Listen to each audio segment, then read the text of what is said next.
How's it going, everybody? Bryan Alvarez here on Wrestling Observer Live. We are here every day, Monday through Friday, noon Pacific, 3 Eastern, and Sundays, 3 Pacific, 6 Eastern. Saturday mornings with Jim Valley, 10 a.m. Pacific, 1 Eastern. Sundays with Andrew Zarian. And it is a new week. It is Monday here on the show. You know what that means? Tonight, Monday Night Raw. We got a lot of matches announced for the show. We got 3 weeks until WrestleMania. And we've actually got a bunch of matches signed for WrestleMania. And we'll get closer tonight as we've got a number of qualifying matches for the WrestleMania 40 Tag Team Title Ladder match. So we'll tell you about that. We got NXT tomorrow. We got another big Dynamite coming up on Wednesday. This is the show in Toronto with Christian versus Adam Copeland in an I Quit match for the TNT title and the Continental title also on the line. Continental crown's being broken up. Looks like we got a match here for this belt. Ring of Honor pay-per-view. We have another match for the Ring of Honor title. So more belts being added to AEW, it's looking like. I suppose it's possible Eddie wins all these matches and they keep them together, but my guess is probably not. We have a Rampage lineup. Why? Well, because Rampage is taking place immediately after Dynamite. So if you're a fan of 3-hour Raw shows, you're going to get a 3-hour Dynamite show, essentially. Although they will be split into 2 shows. And so I think that the main stuff is going to happen in the first 2 hours, and the rest will happen in the second hour. And, of course, we've got all of the updates. Mark Coleman was out of the hospital, went back to the hospital, is out of the hospital again. Becky Lynch was at the White House this past weekend. Documentary coming on Bray Wyatt, Asuka, potential injury, perhaps Bayley as well. Both from SmackDown on Friday. The Rock does a lot of cursing. I'll tell you about that and plenty more. Back in a moment to kick it off. Observer Live.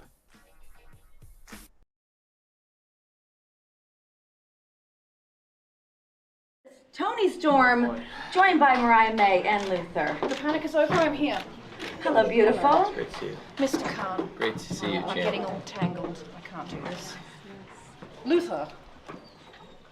Luther, all right? I'm stuck. This is great. It's perfect. Nothing. Fantastic. I know. It is so nice to see you. It's great to see you, champ. So proud of you. Thank you. I'm so proud of you. Can't remember the reason why, but I am. Thank you. Yes. Congratulations. You know what? We should start these a little later and go on even longer. Oh. And that way we can all have breakfast. That's great. Sounds great. I have an 8 a.m. in Palm Beach, so it's gonna be a long one, but we're good.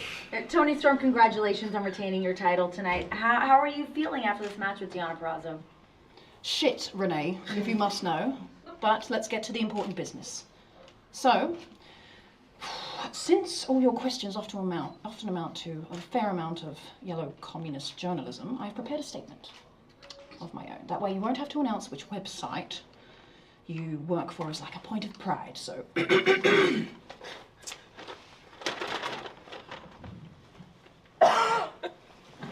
Excuse me. Good evening. I'm still your AEW Women's World Champion. But I couldn't have done it without the following people. Thank you to the city of Greensboro for keeping the riffraff out of the hotel lobby. Best wishes and happy retirement to Sting. Seems like just yesterday we started on this journey together. Feel free to use my summer house in Martha's Vineyard. I would like to thank my protege, Mariah May, for capturing the unpolished beauty of my youth. I see something in you. I don't know what it is, but I do. I am giving you full access to my old storage unit. Help yourself.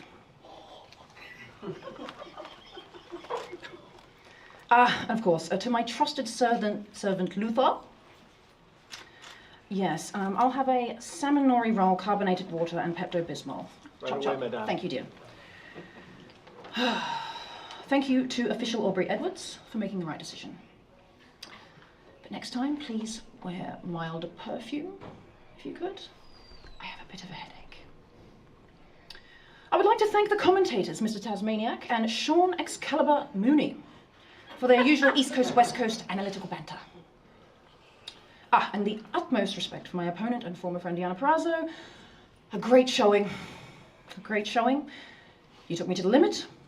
You brought out the best in me, and blah, blah, blah, blah, blah, blah, blah, blah, blah. I hope you go back to Impact. I tell you what, my arms are killing me. I don't know how I'm going to do my usual debauchery tonight. I am going to have to open that gift bag that Karen Jarrett got for me. If you understand what I mean.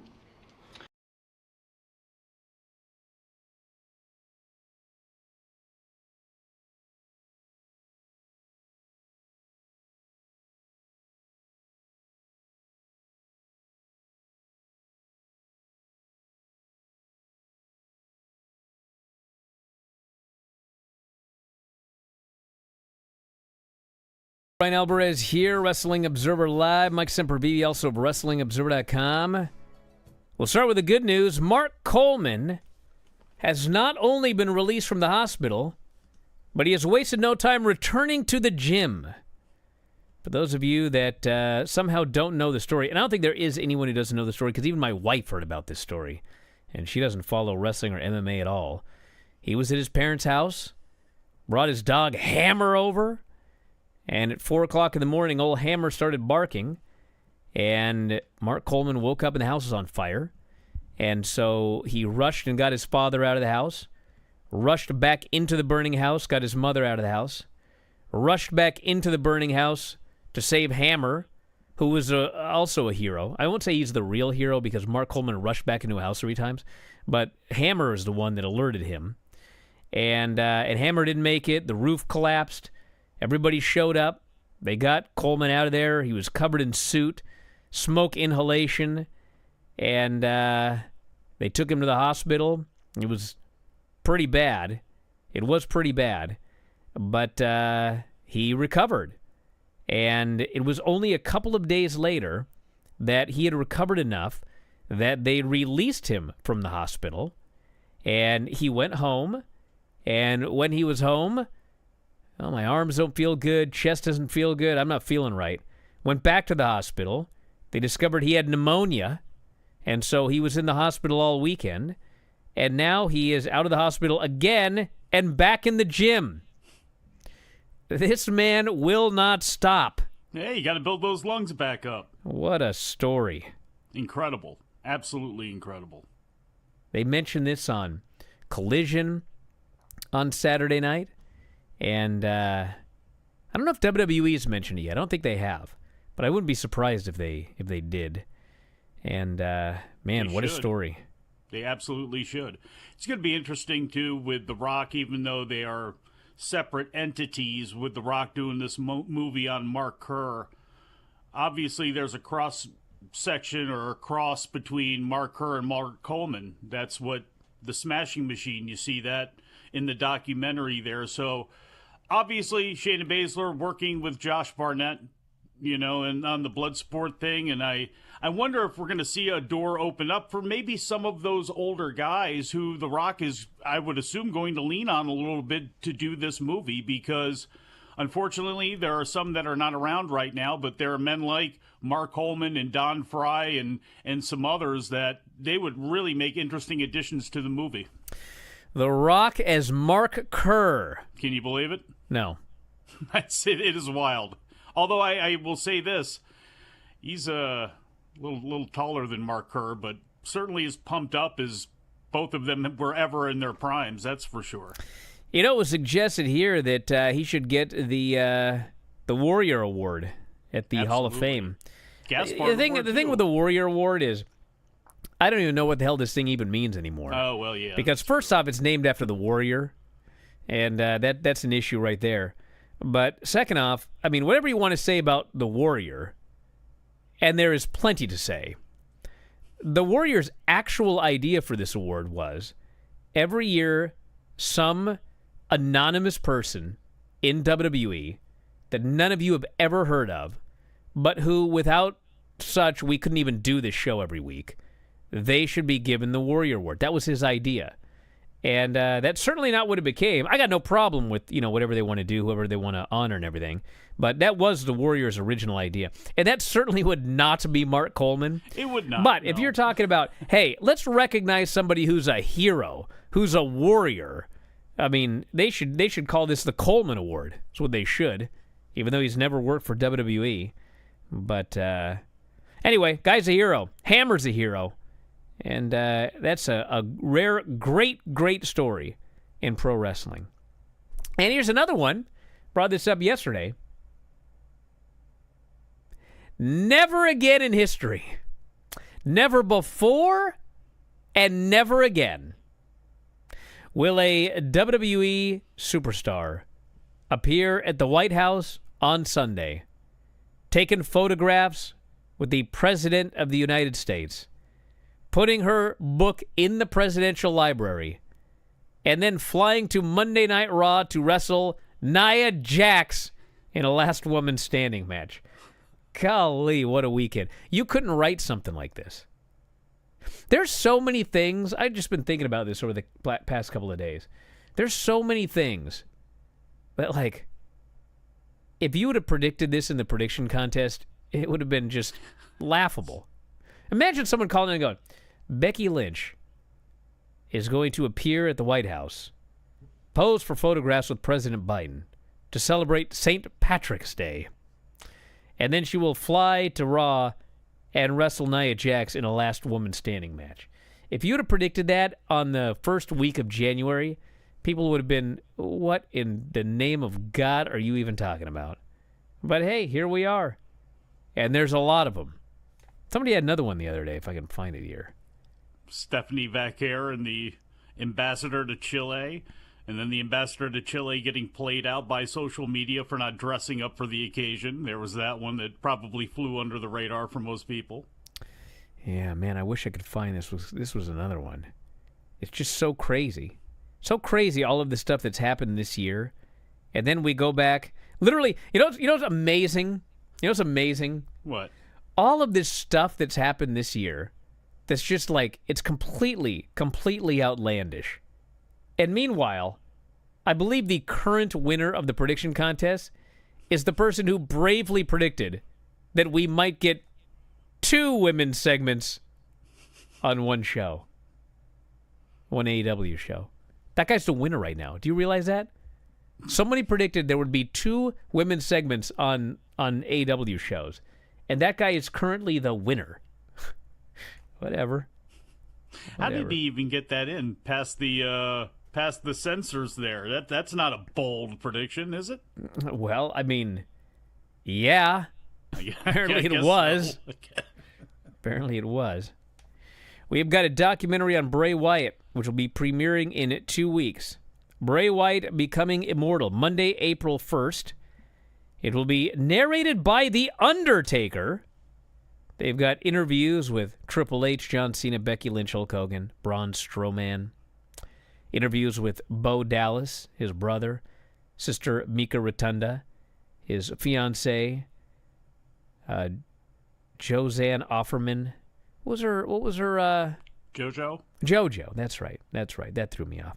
Passed away 36 years old, August 24, 2023, due to a heart issue. And that's going to be coming up. I guess that would be the week of WrestleMania, because we had the SmackDown Hall of Fame ceremony on April 5th. And he will not apparently be going into the Hall of Fame this year. A lot of people thought it was going to take place. Apparently it's going to happen sooner rather than later. And I don't know what that means. Maybe they want him to be a headliner one year. Maybe they want it to be in coordination with something else. I don't know, but he's going in probably pretty soon. The circumstances, too. Maybe there are people that are not exactly ready for that yet. And you are bringing the entire family in because of Barry Windham and Mike Rotundo being inducted in as the U.S. Express, and obviously they're putting this documentary out. So this may be just helping to lay the groundwork for him to go in next year, because it's almost impossible for me to believe that he will not be inducted into the Hall of Fame at some point here. And unless they're going to do 2 a year and possibly announce one during SummerSlam or something like that, next year probably would be the time. Sandman says, I thought the prediction was that 2 women's matches would be on Dynamite. One would be advertised and the other would not be advertised. See, this is going to be kind of difficult because what does that mean by advertised? Like if they go on the air only having advertised 3 matches, but then what if they advertise it when the show starts? Does that count? I feel like that may have happened already. And as far as people saying the prediction's not bold enough, well, if it's the only one that came true, it's the winner. I don't think we have anything else that came true so far that people have predicted. I don't know. I got close and got a plaque out of the deal. I know Tara did as well, too. It's only March. Did you get a plaque? Which was yours? I do. It's over here. I'll grab right. it during the break. Back in a moment, Observer Live.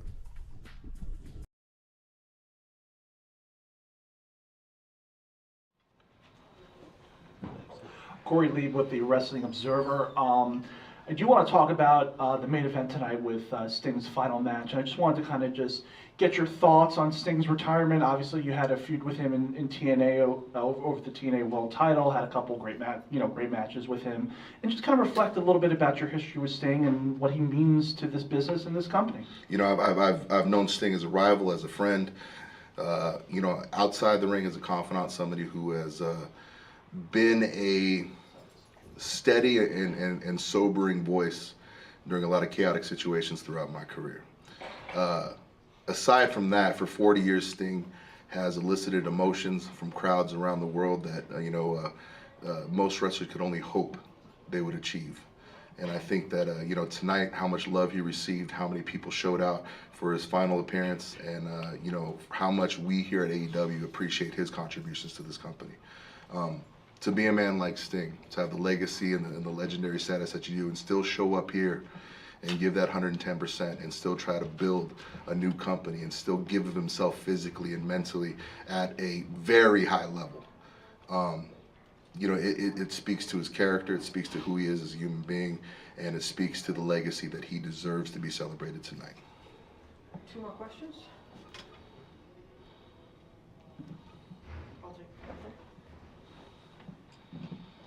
Scott Fishman, TV Insider. You being the AEW World Champion, you're seen as the leader, like a face of the company. How would you kind of describe the vibe right now backstage in the locker room and the working relationship that you all have? It's been a turbulent couple months last year, but it seems like things are a little steady right now. So kind of how would you kind of describe the feeling that you have backstage? I think you summed it up perfectly. That was last year. And I mean, this is the AEW underneath my reign. And as far as our locker room committee and stuff, I don't think it's ever been tighter. I don't think it's ever been better. There's an enthusiasm backstage that is infectious, and it's because we have so much new burgeoning talent. We have so many new opportunities to go out there and entertain the crowd with the people that we have at our disposal. That there's just genuine excitement among the locker room, and I think. It's been a long time since this spirit has been felt here, and I'm very much looking forward to where this leads us in the future. Last question for Joe.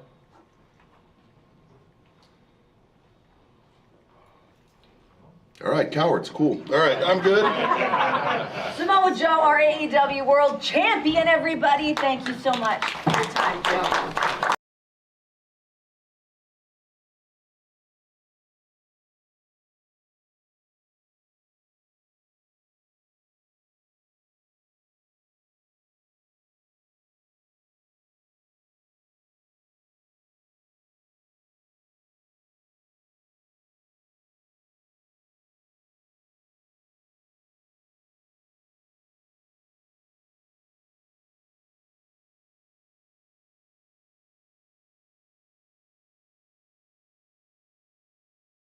The show, Bryan Alvarez here, Wrestling Observer Live. Mike Sempervive, also of WrestlingObserver.com. Yesterday, I was disgusted. Oh, here's your plaque? Yeah, remember this? 2020. 2020. Yeah. Wow. Everyone's plaque is different. That's a nice plaque. I still like my giant platinum ring I gifted myself for 2021. So you won in 2020 and I won in 2021. Mm-hmm. That's crazy. 2021. You're exactly right. It's almost like it's a gimmick, but it's not. We're just wildly intelligent. Exactly. Now, just I'm going to find out how That's why intelligent she you appeared on are. the show. I'm going to find out because Vinny likes to claim he's Mensa qualified. Yeah, And this idiot right? didn't watch that Rock promo in the gym. Did you watch it? The Rock promo the one from last week? In the gym? The Yes, one the from one that's Friday? 8 minutes long. Yes, I All was right. stunned that it was so short compared to some of the other ones he's done. Set up Friday night, though, perfectly now, didn't it? Said he was going to talk about his mama. The boy talked about the man's mama. He did. Called him a crybaby and all that. Promo was so unbelievable that when it was over, I just wanted to tell Dave, who is John Morant? That's what you asked him. You must rename the category. You must rename Best on Interviews. It needs to be named after The Rock. The Dwayne Johnson Award? He's the greatest there's ever been. My God. Yeah. Yeah, he is. And there's actually a potential problem, okay? What's that? And that is that he literally is like outshining everybody. Everybody. And not just like, he's a little better than everybody, but I mean, there's nobody close. And, people talk about Cody and Seth and everything, but the one that's really suffering right now is Roman, because he has to stand in the ring with this guy. And, oh my God. Hey. Oh my Lord. Biggest star in Hollywood for a reason, See, we Michael, knew this back in the day. Michael here says it exposes the current guys. That's actually not true. It exposes everybody else in the whole history of wrestling. This isn't a modern guys thing. I mean, God, this guy is levels above everybody. And it's not just like what he says, but his star power, his presence, it's like you cannot teach height or charisma, and that dude has got both, but especially charisma to spare for weeks and years and decades and centuries. Again, that's why the guy is as big outside of wrestling as he ever was inside of it. So there is nothing you can do, and I know it's become kind of a talking point. Is he bigfooting everything here? And that was Tom and I talked about that on Friday. It's just going to be the way it is. What's interesting for Roman is, at some point, Rock and Roman are going to have their split. And to me, The Rock is going to obviously be the babyface in that exchange. It's going to be interesting to see how Roman gets a lot of his man back, a lot of his power back against The Rock, and puts one on The Rock. That's going to be interesting because The Rock has shown zero weakness whatsoever when it comes to Seth and talking about Cody. Obviously, that's probably going to lead somewhere. It's going to be interesting how he plays it going up against Roman, who, again, he's going to want to be an equal in their battle over who's the actual head of the table. I was thinking about this. What are they going to do at WrestleMania weekend? We know one thing for sure, okay? We know one thing for sure. Cody is winning, because they did add the stip that if Cody doesn't win, he can never challenge for the WWE title again. And they're not doing the same thing they did in AEW. I mean, they're doing everything except telling you, pay your money, buy your ticket, Cody's winning the title Sunday. But what are we doing Saturday? So here's the thing.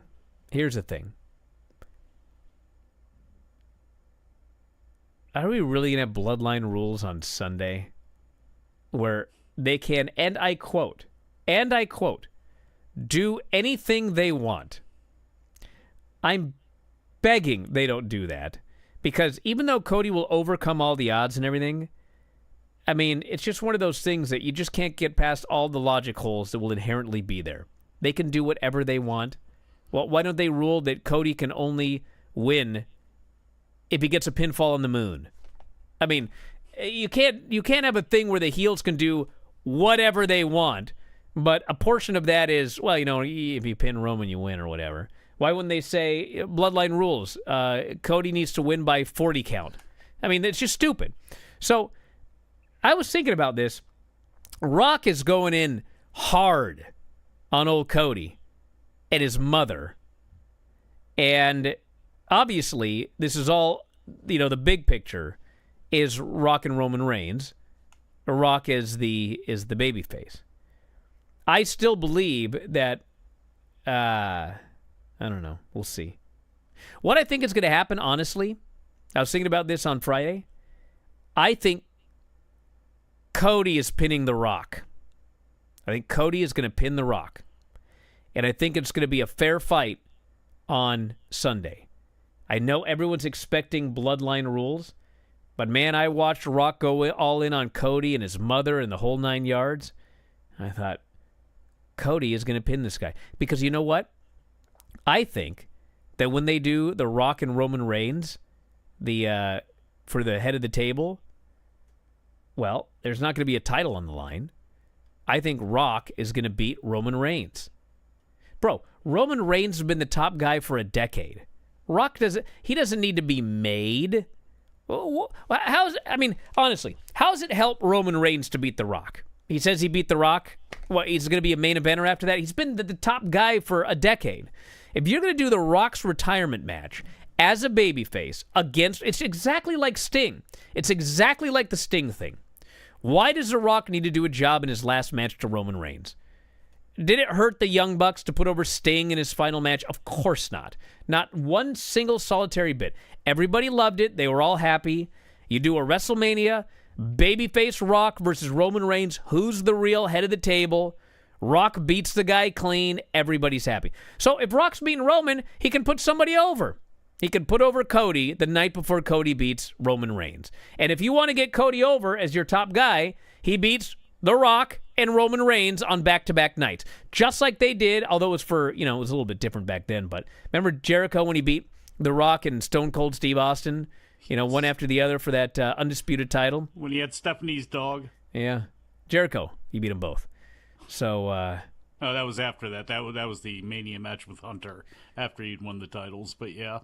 Hey, well, look, you have to kind of do that to me because you don't want to beat Roman before Sunday. I mean, I guess you could have Cody get a win over him on Sunday, but to me that kind of defeats the purpose. I want to make sure I didn't screw this up because people are asking.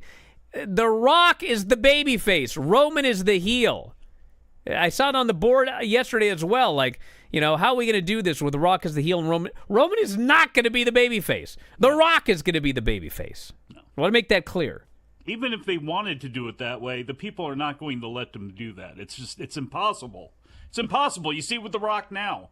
He could say anything he wanted to about Cody, his mother, Dusty, Blackjack Mulligan. It doesn't matter. It doesn't matter who it is. Dick Murdoch, insult Rhodes's, everything. Does not matter. He's going to get cheered. So that's the dynamic you want. Plus, let's look at this thing honestly. After WrestleMania, we could see Roman disappear for a while, go on a vacation for a little bit. So, okay. Now, my question is, what happens with Solo Sikoa? That's going to be, to me, one of the most interesting pieces of the story as we come out of WrestleMania. What's also interesting is, what are they going to do with Seth Rollins? Is that title match going to take place on Saturday? Is The Rock going to, again, is he going to make a decree that Rollins is going to have his title defense and then we're going to close the show? Does it take place to open up Sunday? That's going to be interesting to see where they decide to go ahead and place that match and if they give him a win or not. I would put the title on Drew McIntyre and then have Damian Priest, remind Drew come that WrestleMania Monday that, hey, I still have this briefcase, but we'll see. I think that the tag match closes WrestleMania. Oh, yeah. Well, that's what closes night one, I would think, and then night Yes. two is obviously going to be closed by Cody and The Rock. Yes. So do you open up Sunday? Would you open up Sunday with Drew and Seth? I don't know about any of that. I'm just looking at the last match. And I know people have gotten mad like, how could you do that to Bayley? Listen, there's no rule that the women have to headline one night, okay? If the women have the hottest program in all of WWE, which, by the way, has happened when Becky was literally the top star in the company in 2018, 2019, then you can main event with whatever match that they have. But I can't imagine anybody, including every single solitary woman in that company, Bayley, Becky, everybody, trying to argue that their match is bigger than a match involving The Rock or the Roman Reigns-Cody match. Those are the two matches that are anchoring this WrestleMania, and I think they should go on last both nights. And it's going to take time, but as soon as next year, we could see a second night of WrestleMania close with a women's title match. Very simply, if you build it up right, you have Rhea and Bianca. By the time next WrestleMania rolls around, if Charlotte Flair's in a good position, you could do Charlotte against Bianca or Rhea. There's different things that they have going on where, yeah, it's not going to happen this year because The Rock is there, but it can very easily happen next year. When we come back, we'll talk about a little bit of SmackDown and Collision, and also The double standard involving Dwayne Johnson. Which is an article on the front page by Dave, which is something that's happening, but we'll talk about that after the break. Observer Live.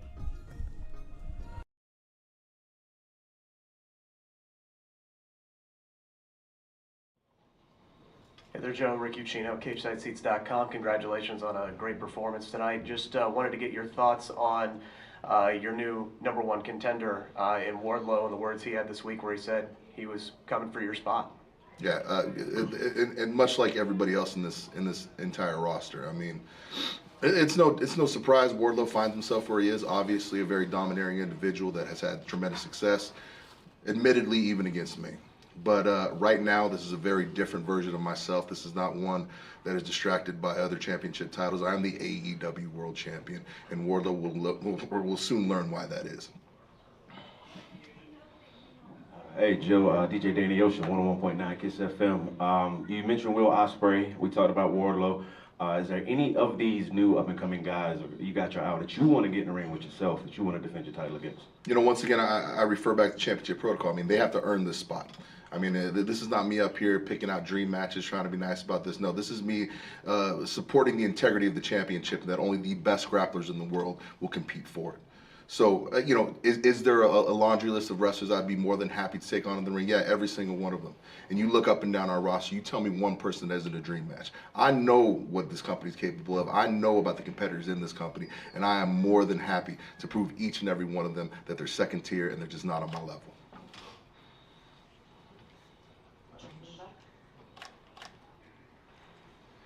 Hey, Joe. Swerve made light of the announcing in a poncho situation. Was there ever a time in your life that you doubted that you would be back here where you are in this position?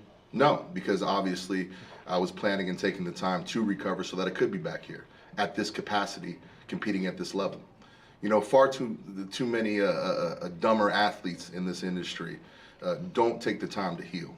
You know, don't bet on themselves and say, hey, listen, I'm going to step away from things a little bit, and I'm going to come back not 90%, not 80%, 110%. And I took that time, and I came back 110%. Now I'm AEW World Champion. So, I mean, this is just indicative of me understanding what I need to do to get things done. You know, I'm playing this on a very different level than everybody else. Everybody else out here just hoping they get their shot, hoping they're doing things. I'm planning dynasties. And, I mean, it starts with me. And that's not going to change anytime soon. I mean, they're playing chess. They're playing checkers. I'm out here playing chess. I mean, it's a totally different game, man. And you know, that time, I mean, doing commentary and ponchos, I was still a millionaire. You know, I know what he's talking about. You know, so I mean, he may not like that issue, but hey, that guy on the poncho just whipped his ass tonight and is still world champion. So I mean, you tell me who's running things around here.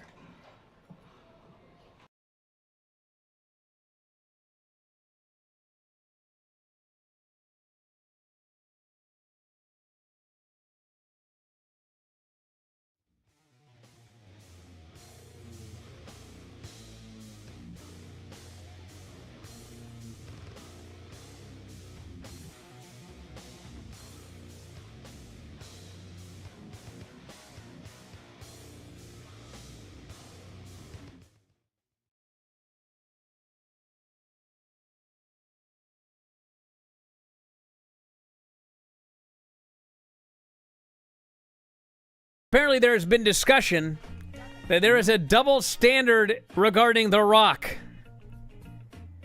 You know, everyone else is told, including a memo sent by Nick Khan, don't swear on TV, don't swear on social media. I've been suspended from here for the same thing, and you're just dropping F-bombs everywhere with your buddy Tony Khan. Come on. Hold on a second. There's a difference, and that is that I've done it on accident, and you do it on purpose. Two completely different things. You're such a... But the point is, Rock is not doing this on accident. He's doing it on purpose. And is this a double standard? It's like, well, of course. Yeah. Do I care? No. The other thing is, I actually, normally, like 99% of the time, I do, like, think double standards are kind of ridiculous. Yeah, it's a double standard. But not in this case. Not in this case. No, this guy can say whatever he wants. This is not Lawrence Taylor banging out rails of coke, while some walk-on rookie who were to do it, would get cut, or something like that. This is The Rock. And apparently, from what Dave said, in the way that the edits went on Friday, they are submitting this in full to Fox anyway, so they are dotting I's and crossing T's and making sure that all of this stuff is beeped out or muted out, even if he is saying it. Noted here that one of the times I dropped an F-bomb, I was ranting on Austin Theory. One of the times. Yeah. Oh, Austin Theory, too. You wasted an F-bomb on Austin Theory. I didn't waste it. Speaking of Austin Theory. Yeah, that bump. I feel bad for the guy. Well, because he's taken some awesome bumps over the last month. And they had a great idea for another one, and unfortunately they mistimed it, so it looked completely ridiculous. But what they tried to do was Kevin Owens would give him a stunner, and he would bounce up into an RKO. But I don't know what happened. He forgot to jump at first. He takes the stunner and just stands there, and then there's a pause, and then he jumps as high as he can in the air, and it hits the RKO. And it was just. I'm sure he was probably so angry in the back. He was probably kicking himself that he did that. But if you're gonna do it, make it look like that, so it's a true Botchamania moment. There was one of those on, I think it was Collision or Dynamite. I think it may have been Collision because it may have been Bear Country or the Iron Savages or whatever a couple of weeks ago, where there was a spot and then I don't know what he was supposed to do, but he just vaulted himself over the ropes, took 2 steps and then threw himself over the ropes. So yes, the bear. Yeah. Yeah, that one was all over the internet. Did people put this one all over the internet and make fun of it like they do with AEW? You know what? Probably not, because everything that I saw on the internet on Friday had everything to do with The Rock's promo at the beginning of the show. Well, yeah, Austin Theory should thank The Rock. It's not such a big deal with MJF because he's already been world champion and top star in the company. But he did just turn 28. He's almost 30. He's 28 years old now.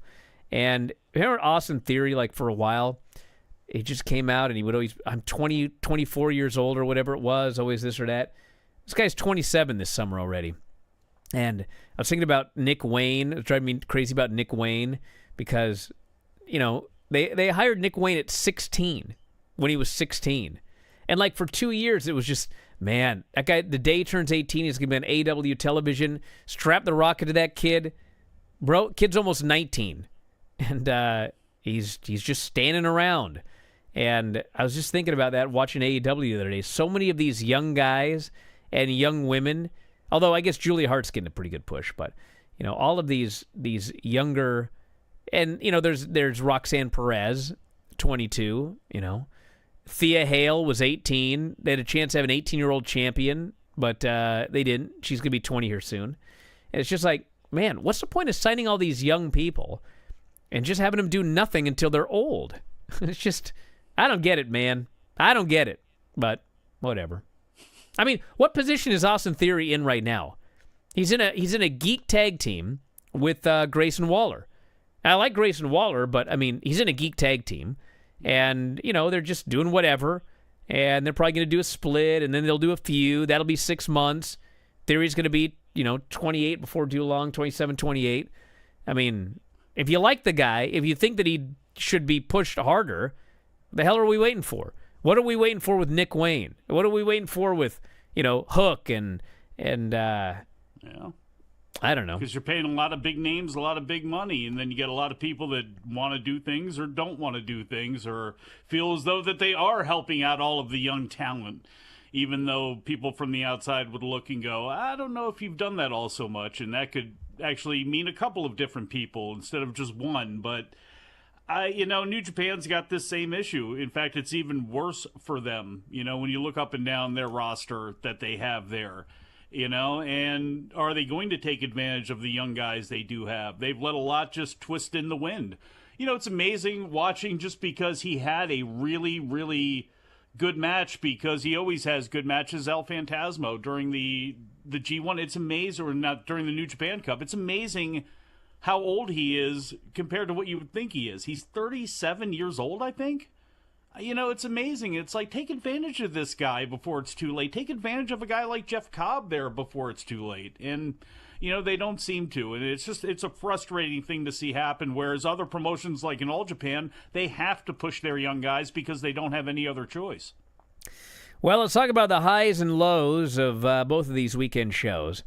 So the highs of SmackDown were this Rock promo and Rock concert at the beginning. He basically did a PG version of the promo he cut in the gym. He's going to whip Cody in front of his mama. And when that belt is covered in blood and whatever else, urine, that's the belt that he's going to hand to Michelle. Not Cody handing her the world title. And Brian, what's he going to say when he does it? He was Sing it. unbelievable. I'm not going to sing it. Sing it. Stop. They're doing a live-action remake of Moana with The Rock. Get out of here. No, seriously. Yeah. Can you imagine? That sounds amazing. What is he? Hopefully he's doing it concurrently as he films the Mark Kerr movie. May as well. I would imagine. Hopefully he slips in and out during the Moana thing. It would be amazing. LWO versus Angel and Humberto was a good match, which Angel and Humberto won. Remember a long time... never mind. I don't have enough time. Yeah, because give me a rant on tag teams. Randy Orton and Grayson Waller I enjoyed immensely because Randy Orton is so great. He's the best guy there's ever been at doing absolutely nothing. I've never seen someone do nothing in a more entertaining way than Randy Orton. For him. And the RKO and the somersault stunner was awesome, and then the stuff he did afterwards. They set up Logan Paul, Kevin Owens, and Randy Orton for WrestleMania. And then Tyler Bate and Pete Dunne beating Pretty Deadly. That was pretty good. And then Bayley and Dakota Kai. This actually was not good because Asuka may have suffered a knee injury, and then Bayley got her face landed on a moonsault. And I haven't really heard much of an update on either other than Asuka didn't work weekend shows. But, man, I hope Bayley's okay. Can you imagine losing the WrestleMania spot because you got a concussion 3 weeks before Mania when Io accidentally moonsaulted onto her head? I'm just happy it wasn't a crushed orbital bone. They were. We don't know. We don't know. Well, I guess we don't know because there's been no update. But for those people who didn't see it, Damage Control held Bayley and were holding her arms and legs, holding her up. And Io went up, and I guess they were rushed for time because she just ran up there and flipped back and landed right on Bayley's face as she was coming down. So, and I don't know what happened during Asuka. I saw she did some stuff outside the ring, and then I guess it was during when I don't know where it was attack, but she started limping really badly, and obviously it was something because she didn't work those house shows this weekend. So we got the lineup for next week's SmackDown. I actually don't have it in front of me. I thought I had it. But anyway, they got a bunch of stuff announced, including a face-to-face Profits with and Cody Rhodes. Yeah, they got some more tournament matches, and they got Cody Rhodes and The Rock will have a face-to-face. What a waste! Or Roman. Rock is not going to be there. He's not advertised yet, at least. Waste of the profits in AOP because that thing's going to end in a double disqualification or some sort of schmoz or something because they're going to be on one of the nights at WrestleMania. I don't know how you don't do a 6-man match to blow this feud off and get the profits and Lashley, no offense to Cross and AOP, the hell away from them if you want to do something with them. Then for Collision, Danielson and Shibata was a fantastic match. Bryan pinned him with a cradle, and you're just not going to get much better than that if you want grappling, striking. And they largely stayed away from each other's heads, although there were 2 drop kicks, one from each. I think got him right in the face. But other than that, excellent match. Other good stuff on the show included, I actually really liked the Claudio Lance Archer match. Despite going to a DQ, hey, you got to do stuff. Hey, that's it. That Setting was up a TV 6-man match. I like some things like that once in a while. Do that sort of stuff once in a while. If you would have did that with the infantry over the last couple of weeks, the promo that they cut last week would have maybe had more gravity. Now, all of that went away with their match against the House of Black, but that's a different story. We had the return of Kyle O'Reilly. He looked good. although he has serious atrophy of his right arm. He's kind of like Paul Orndorff now, but he can still do everything. And good match, won with an arm bar. And then the main event was an Adam Copeland promo. He's got a barbed wire board, and he cut a great promo challenging Christian, but he made an idiot rookie mistake, which is he screamed, "I quit," into the mic. Oh, no. Never Bryan, do that. No. He even said he talked to Mick Foley and referenced a Mick Foley interview from the 90s, and he still made that rookie error. Explain to the people why if they don't know. Well, they had a very famous match with The Rock and Mankind in like 1999. It was an I Quit match. And in the promos leading up to the match, Mick Foley said, "I will never say I quit." And literally in Figure 4 Weekly, I said, I know the finish of the pay-per-view. They're going to play a recording of Mick Foley saying, "I quit." And I'll be darned if that isn't exactly what they did. So if you're going to do an I Quit match, you must never say "I quit" in promos leading up to the match. Now, we must talk about the worst thing on the show by leaps and bounds. And that is Buddy Matthews and Malachi Black versus Carly Bravo and No, Sean don't put Dean. this on Malachi. I'm sorry, I my notes are wrong. It doesn't matter. None of them seem like Brody, they want to be there. Brody King. You know, there's been so much talk about how House of Black doesn't want to do jobs. Of course, they deny it. And here we are. We had a match where they need to do a job and get over another team in a tournament and an upset win. You absolutely could not have done it worse. They made them look like total fools. They beat him and beat him and beat him and beat him. Sean Dean got a hot tag, was immediately killed. They beat him and beat him and beat him. They killed his partner. They killed him, but lifted him up at 2. And then Mark Briscoe threw a chair at Buddy, and Sean Dean crawled over and pinned him. Brody pile drive one of them through the table or tried to. I mean, talk about everything they said to FTR falling flat, which also by extension just puts another one onto FTR. It was everything done wrong to get this team over. Listen, I couldn't believe this match. I actually couldn't believe it. No. No matter what people have said or heard or whatever, I could not believe it when I saw it. No. Because I couldn't book it worse. Like if someone said, "Watch the match, but I want you to rebook it. We're going to do it again, but I want you to make these other guys look worse, but they still have to win." I actually couldn't. Hey. Unless it was like, beat them for 40 minutes and then do the same finish. And if you were going to do a fluke finish like this, why'd you give him the promo time last week? Made no sense. Back in a moment, Observer Live.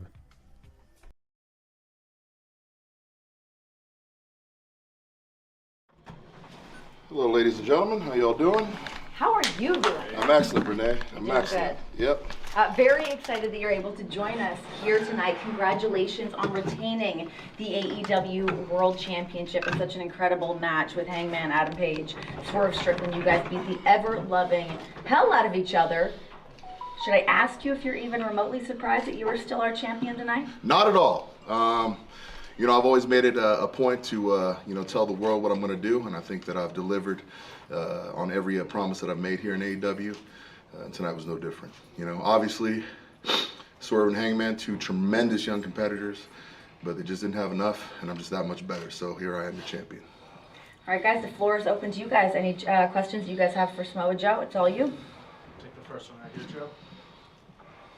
Thank you for your time, Joe. My name is Jonathan McClarty from flagshipnews.com and militarynews.com. Congratulations on your victory tonight. Appreciate it. Yes, sir.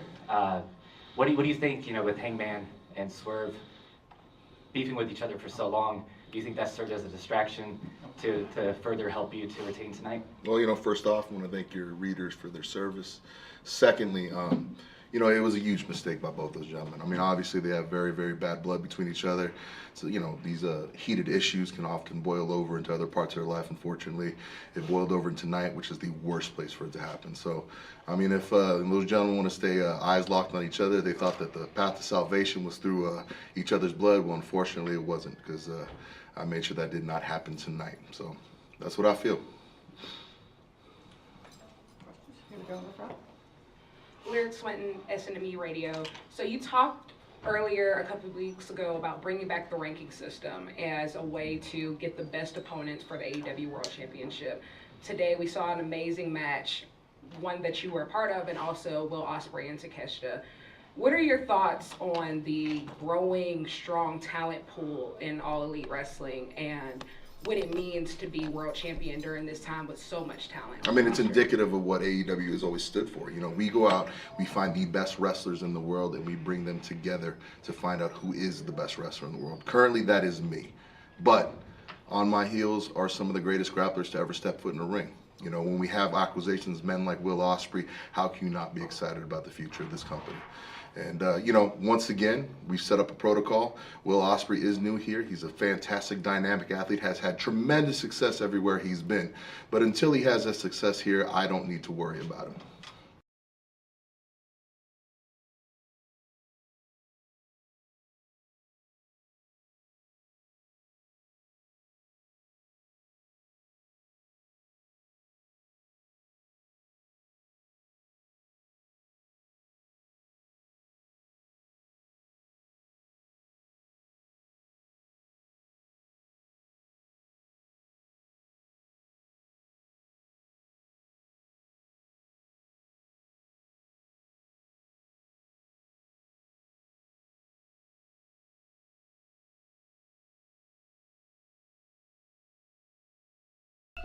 Back at the show, Bryan Alvarez here, Wrestling Observer Live. Mike Sempervive, also of WrestlingObserver.com.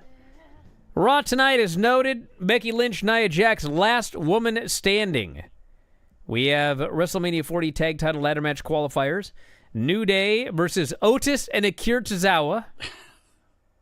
Johnny Gargano and Tommaso Ciampa versus Julius Creed and Brutus Creed. That's interesting. And R-Truth and The Miz versus Indu Sheer. Veer and Sangha, who appear once every 6 months, run roughshod, and then vanish again. Tomorrow we've got NXT with Roxanne versus Tatum. Some random member of the No Quarter Catch crew will defend the Heritage Cup against Riley Osborne. 2 random members of the No Quarter Catch crew will face Axiom and Nathan Frazier. Why is this happening? And Luke Gallows and Carl Anderson versus Hank and Tank. It's a stupid rule.